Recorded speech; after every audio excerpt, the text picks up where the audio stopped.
Welcome back to Superbly Said, Advanced English Vocabulary and Phrases. Today, we're actually pulling our material from a SpeakDuo lesson. That's right. And if you want to practice what you learn here, you can go to SpeakDuo.com to meet new people from around the world on video calls. It's a great way to build confidence. Okay, so let's just dive in. These are idioms for advanced learners, and we're going to follow the arc of a career. Exactly. We're starting with navigating uncertainty. That feeling when you start a new project. Right. And that brings us to our first phrase, reluctant. So the basic definition is being hesitant and unwilling to do something. The example from the source material was someone being reluctant to join TikTok, and then it completely changed their career. Okay, but hang on. I hear people use hesitant and reluctant almost as if they're the exact same thing. Yeah, they do. Is there a real functional difference, or are we sort of splitting hairs here? It's a great question because it really does feel like a synonym, doesn't it? But I think the key is the source of the feeling. Exactly. Hesitant usually comes from a place of fear or, uncertainty. You're hesitant because you're scared.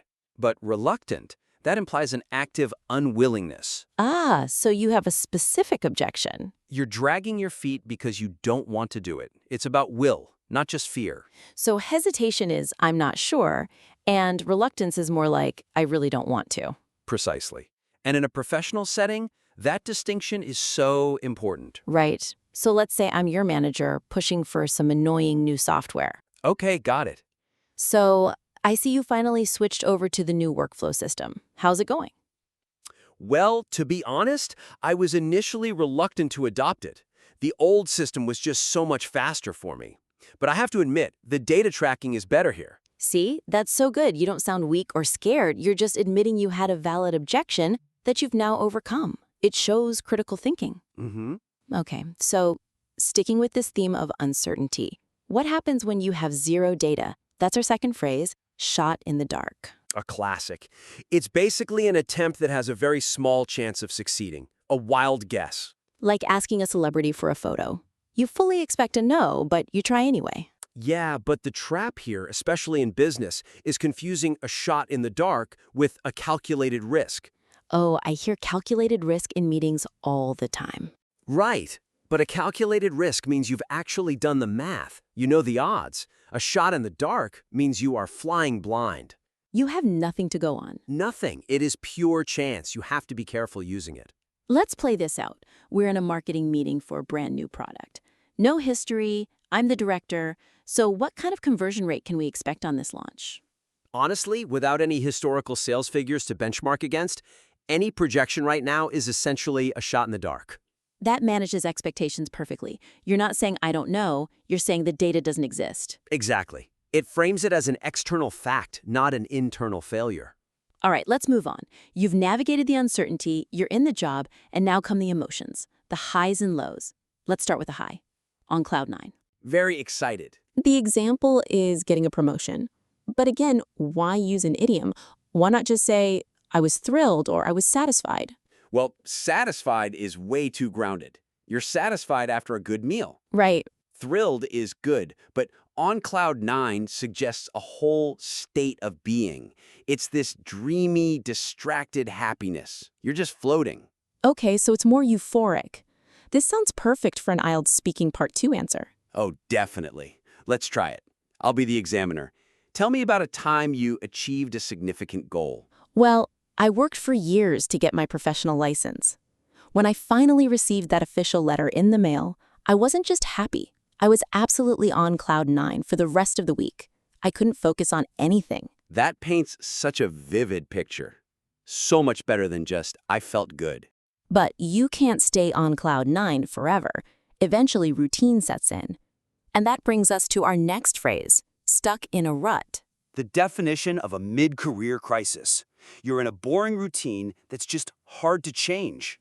The SpeakDuo lesson mentioned eating the same sandwich every day. Or doing the same report every Monday for 5 years. But here's the crucial distinction. How is this different from being burned out? That's a huge topic in HR right now. It is. If you're burned out, you are exhausted. You have nothing left. You need to rest. Right. But if you're stuck in a rut, you're not tired. You're functional. You're just bored, uninspired. You don't need rest. You need change. That's a vital distinction for a career development meeting. Totally. Let's role play that. I'm talking to my mentor. Okay. You seem a little disengaged lately. Is the workload getting to be too much? No, the workload is fine. I actually feel like I've become a bit stuck in a rut in my current role. I'm hitting my targets, but I'm not learning anything. I need a new challenge to, reignite my creativity. That sounds so proactive. You're asking for growth, not a vacation. Exactly. Okay, moving on to connection.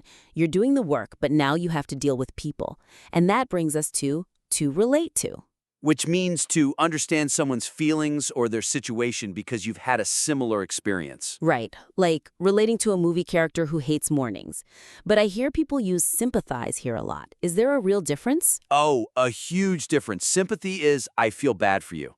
Relating is, I am you. I am you. I like that framing. Sympathy is looking from the outside in. You can sympathize with someone, but you can't really relate to them unless you've been there.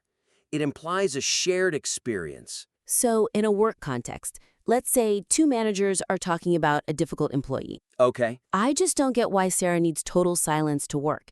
It seems so antisocial. I know it seems odd, but I can actually relate to her on this. When I'm deep in code, even a whisper breaks my focus. I think she's just trying to protect her output. That totally softens the judgment. It builds a bridge. Now, if we want to go even deeper than relating, we use our next phrase, to resonate with. This is such a powerful phrase. It means to relate deeply, to strike a chord on an emotional level. Like a song resonating after a breakup? The common mistake I see advanced learners make is using resonate when they just mean agree. I resonate with the budget proposal. No, you agree with the budget. Logic leads to agreement. Emotion and values, that's where resonance comes from. Something resonates when it feels personal. So you use it for mission, for vision, for values? Yes, let's imagine a pitch meeting. You're presenting a brand strategy. We've structured the new campaign to highlight sustainability. That's smart. We need our brand message to resonate with the values of our younger demographic. They don't just buy a product. They want to feel the company gets their worldview. Agree would be way too weak there. You want the customers to feel it. Exactly. Resonance is about that deeper impact. Okay, final phase. You're a leader now, dealing with logic and rules. Things aren't always so clear. Our next phrase is counterintuitive. Which means something that seems to be the opposite of common sense, but is actually true. The example was resting more to work faster. Sounds wrong, but it's true. And the nuance here is distinguishing it from illogical. How so? Well, illogical means the reasoning is just broken. It's wrong. Counterintuitive means the reasoning is hidden. It looks wrong on the surface, but when you dig deeper, the logic is sound. It's surprising. So it challenges your gut instinct. Let's try it. I'm a skeptical boss. You're suggesting we spend more time on planning? We're already behind schedule. That makes no sense. It seems counterintuitive, I know, but investing 2 more days in planning now will prevent the weeks of rework we always face later. We need to slow down to speed up. That's the perfect use case. You acknowledge their skepticism before proving your point. Isn't clearly defined. Like the rules around AI in schools. But is a gray area just a nicer word for a loophole? Ah, a valid question. A loophole is a trick. It's a specific flaw in a system you exploit on purpose. Right. A gray area is just fog. The rules haven't been written yet. It's just ambiguous. So a loophole is I found a way around the rule. And a gray area is nobody knows what the rule is. Exactly. Let's say we're in a legal discussion. Can we use these images in our European ads? Honestly, the regulation around AI-generated art is a legal gray area in the EU right now. There isn't a clear precedent, so we need to be cautious. You're not trying to cheat, you're just navigating the unknown. Okay, we've covered the full career arc. A complete toolkit. Now, let's see if it all stuck. It is quiz time. Let's do it. Okay, I'll give you a sentence with one of our phrases, then 3 options, A, B, or C. I want you to pick the best definition. And listeners, feel free to pause the podcast if you need a moment to think. Question 1. She was initially reluctant, that's reluctant, to accept the new role, fearing it would disrupt her work-life balance. Is it? She was eager to embrace the opportunity immediately? She was hesitant and unwilling to commit to the offer. Or, option C, She was indifferent and ignored the proposal entirely. Or option C. Feel free to pause the podcast here if you need to think about the answer. The answer is B. She was hesitant and unwilling. Remember, she had that specific objection, work-life balance. She wasn't indifferent. She was actively against it at first. Perfect. Question 2. Without any prior data to guide us, the marketing strategy was essentially a shot in the dark. A shot in the dark, is it? A. A calculated risk based on thorough market analysis. A guaranteed success due to strong financial backing. Or option C, a random guess made with little chance of succeeding. Or option C, pause now if you need to. That is definitely option C, a random guess. Like we said, if there's no data, it can't be calculated. It's just a guess. Question 3.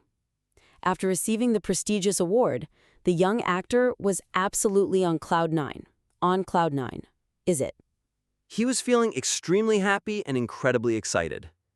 He was feeling overwhelmed and anxious about the future. Or option C, he was feeling confused and unsure how to react to it. Or option C. Take a moment.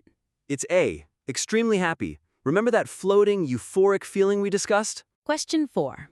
It is difficult to relate to someone whose life experiences are vastly different from your own. Is it To criticize their choices based on your personal values. to understand their feelings because of shared similarities? Or option C. To ignore their perspective in favor of your own opinions. Or option C, pause here. The answer is B. To understand because of shared similarities. It's that I am you bridge, not just feeling sorry for someone. Question 5. It seems counterintuitive, but sometimes taking regular breaks actually increases productivity. Is it? It appears opposite to common sense, but is actually true. It aligns perfectly with standard logical expectations. Or option C. It suggests a dangerous method that should be avoided. Or option C. Think about it. It's option A. Opposite to common sense, but true. It feels wrong, but the deeper logic holds up. Question 6. The legality of using AI-generated art in commercial projects remains a significant gray area. A gray area. Is that A strictly prohibited practice with severe penalties.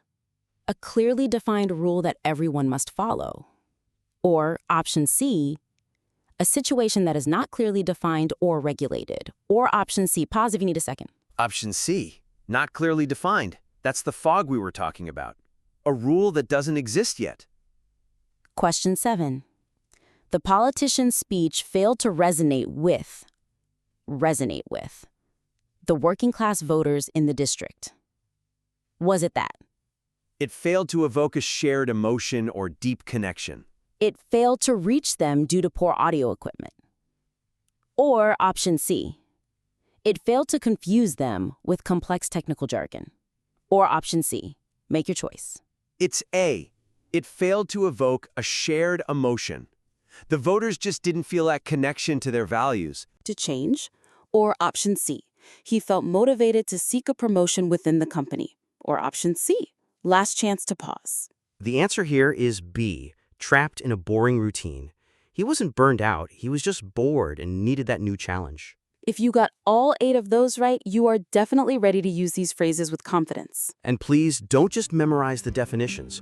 Remember the context we discussed. Use reluctant when you have a specific objection. Use gray area when the rules are vague. That's what makes the difference. We highly encourage you to practice these aloud. Record yourself, role play with a friend. And we'd love to hear how you use them. So feel free to submit your own examples back to us for future feedback. Thanks for tuning in. Goodbye, everyone.